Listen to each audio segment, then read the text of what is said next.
मसा यात्रा ही महाराष्ट्रातील मुरबाड येथे पौष पौर्णिमेला जानेवारी महिन्यात होणारी एक प्रसिद्ध जत्रा आहे, जिथे म्हसोबाच्या प्राचीन मंदिरात भगवान शंकराची पूजा होते आणि गुरांच्या खरेदी विक्रीचा मोठा व्यापार चालतो, जी सुमारे 250 वर्षांची परंपरा आहे. मसा हे ठाणे जिल्ह्याच्या मुरबाड तालुक्यातील प्राचीन गाव आहे. कर्जतपासून 42 कि.मी. तर मुरबाडपासून 10 किलोमीटर अंतरावर असलेल्या या गावात म्हसोबाचे, भगवान शंकराचे प्राचीन मंदिर आहे. या मंदिरावरून गावास मसा हे नाव पडले. येथील सुमारे 250 वर्षांची परंपरा असलेली गुरांच्या खरेदी विक्रीसाठी प्रसिद्ध असलेली म्हसोबाची यात्रा प्रसिद्ध आहे. गोरे खरेदीसाठी येथे तुंबळ गर्दी असते. पौष पौर्णिमेपासून मंदिराच्या सभोवती 10 दिवस ही यात्रा भरते. जवळपास 200 ते 250 एकर जमिनीवर गुरांची रांग उभी असते. महाराष्ट्राशिवाय कर्नाटक, गुजरात राज्यातील भाविक यात्रेकरू दरवर्षी गुरे खरेदीसाठी येथे येतात. पौष वद्य प्रतिपदेला गुरांची विक्री सुरू होते. यात्रेत कपडे, मिठाई, बर्फी, खेळणी, ब्लँकेट, घोंगड्या, सोलापुरी चादरी, मेसूर, खाजा, पेढे आदींची दुकाने मोठ्या प्रमाणात असतात. थंडीच्या दिवसात यात्रा येत असल्याने घोंगड्या, ब्लँकेट, स्वेटर, चादरींची शेकडो दुकाने येथे मांडलेली असतात. यात्रा काळात विविध प्रकारचे स्टॉल्स, सर्कस, मौत का कुआ, जायंट व्हील, फुगेवाले, तमाशांचे फड आदींद्वारे लक्षावधी रुपयांची उलाढाल होते. वैशिष्ट्य: सुमारे 250 वर्षांची परंपरा असलेली ही यात्रा गुरांच्या खरेदी विक्रीसाठी विशेष प्रसिद्ध आहे, जिथे लाखो लोक भेट देतात. परंपरा ही एक मोठी सांस्कृतिक आणि धार्मिक परंपरा असून महाराष्ट्रातील यात्रेच्या परंपरेचा भाग आहे.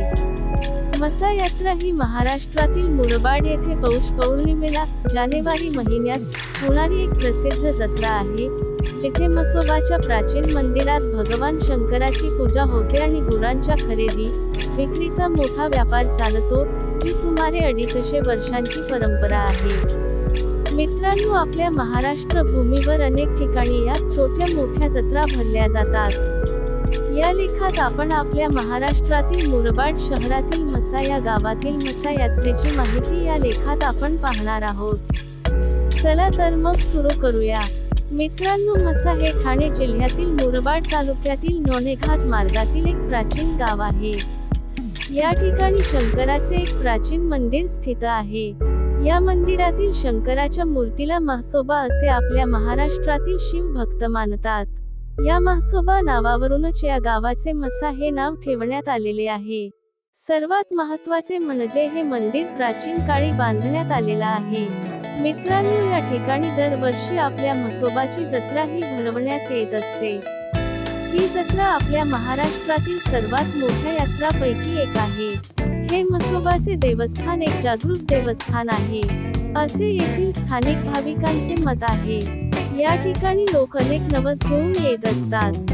या यात्रेला आपल्या महाराष्ट्रातील लोक तसेच गुजरात, तामिळनाडू, कर्नाटका, यूपी, बिहार अशा संपूर्ण राज्यातील व्यापारी आपले माल विकण्यासाठी येत असतात.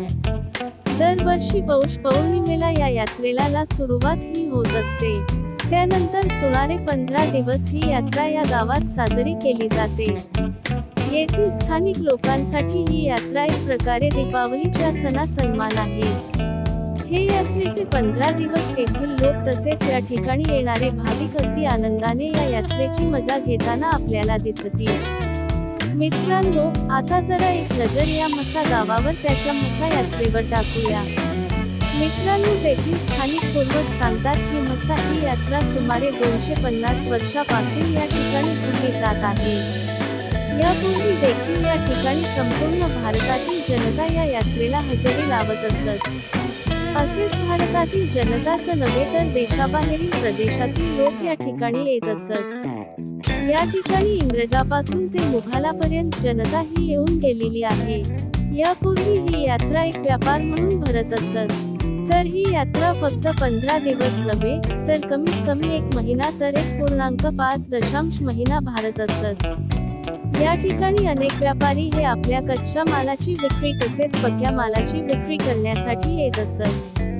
या एक महिन्यात या ठिकाणी वेगवेगळे कार्यक्रम राबवले जात असत. मुख्यतः ही यात्रा बैल बाजारासाठी खूप मोठ्या प्रमाणावर ओळखली जायची. आताही या यात्रेची सर्वात आकर्षक बाब म्हणजे बैल बाजार. या यात्रेमध्ये बैल, गाय, म्हैस यासारख्या जनावरांची मोठ्या प्रमाणात विक्री करण्यात येत असत. आजही ही विक्री या बाजारात होत असते. मित्रांनो, येथील स्थानिक लोक सांगतात की या यात्रेला एक महिना संपूर्ण खूप आनंदाने लोक ही या यात्रेची मजा घेत असत. रात्री दूरवरून आलेले तमाशाचे फड, लावणीचे कार्यक्रम संपूर्ण महिनाभर लागत असत. त्याचप्रमाणे लहान मुलांसाठी पाळणे, बैलगाडी, झोके यासारखे खेळणी लावण्यात येत असत. दूरदूरून यात्रेकरू हे तमाशाचा आनंद घेण्यासाठी या ठिकाणी येत असत. मित्रांनो, या ठिकाणी जवळजवळ 200 ते 250 एकर मध्ये जमिनीवर गुरांची राखणी उभी असते. तर महाराष्ट्र शिवाय कर्नाटका, गुजरात या राज्यातील भाविक मोठ्या प्रमाणात या ठिकाणी दरवर्षी घोडे खरेदीसाठी येथे येतात. तर ही गुरांची विक्री पौष वद्य प्रतिपदेला विक्री करण्यास सुरुवात ही करण्यात येत असते. यात्रेमध्ये कपडे, मिठाई, खेळणी, ब्लँकेट, घोंगड्या, सोलापुरी चादर, मैसूर, खाजा, पेठे या सर्व व्यापाराची दुकाने खूप मोठ्या प्रमाणावर असतात. तर ही यात्रा थंडीच्या दिवसात भरत असल्याने या यात्रेमध्ये घोंगड्या, ब्लँकेट, स्वेटर, चादरीची मोठ्या प्रमाणात दुकानेही आपल्याला पाहायला मिळतात. तर या यात्रेच्या काळात या ठिकाणी आपल्याला विविध प्रकारचे स्टॉल्स, सर्कस, माउथ काकव, जायंट व्हील, फुगेवाले, तमाशाचे फड यासारखे मनोरंजनाचे कार्यक्रम मोठ्या प्रमाणात आपल्याला पाहायला मिळत असत. मित्रांनो, जर तुम्ही या यात्रेचा विचार मनात करत असाल, तुम्हाला सांगू इच्छितो ही यात्रा म्हणजे एक अतिशय सुंदर असे एक ऐतिहासिक पर्यटन स्थळ आहे.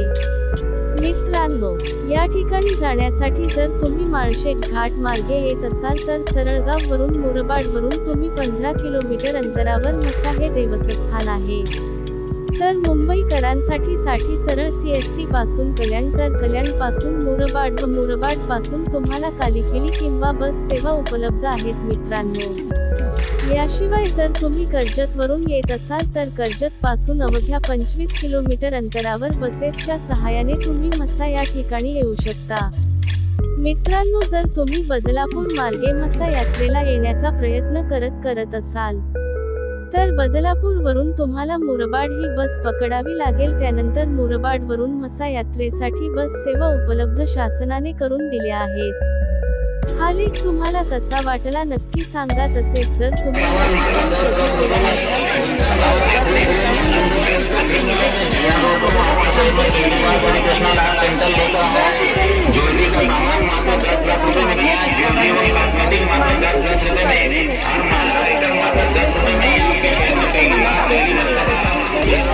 कमेंट करून सांगा. मित्रांनो, धन्यवाद.